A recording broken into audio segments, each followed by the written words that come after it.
ఏ స్త్రీ అయితే ఈ కార్తీక మాసంలో తులసి చెట్టు అనగా బృందావనాన్ని ఆవు పేడతో అలికి శంఖుచక్ర గుర్తులు స్వస్తి గుర్తులు బియ్యపిండితో వేసి ఆ తులసి చెట్టు ముందర అష్టదళ పద్మం వేసి ఆ అష్టదళ పద్మములో దీపమును ఉంచి 3 ఒత్తులతో దీపారాధన చేసి గంధ పుష్పము అక్షతలతో ఏ స్త్రీ అయితే అర్చన చేస్తుందో ఆ స్త్రీకి దీర్ఘం సుమంగళిగా నిలుస్తుంది.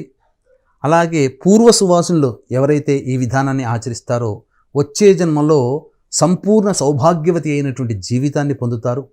ఏ స్త్రీ అయితే ఏ యువతి అయితే ఈ విధమైనటువంటి పూజ చేస్తుందో విష్ణు సమానుడైనటువంటి ప్రేమగా చూసుకునే నారాయణ స్వరూపుడైనటువంటి భర్తగా లభిస్తాడు అని శాస్త్రం చెప్పబడి ఉంటుంది.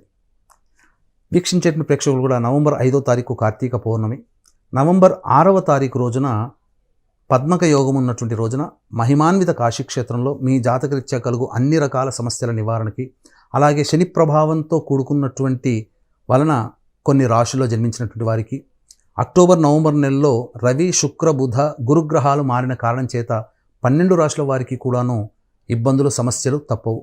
ఇటువంటి సమస్యల నివారణకి, జాతకరీత్యా కలుగు అన్ని రకాల దోషాల నివారణకి సర్వదోష నివారణ పూజలు హోమాలు నవంబర్ 6వ తారీఖు రోజున మధ్యాహ్నం 3 గంటలకి ప్రారంభమవుతాయి.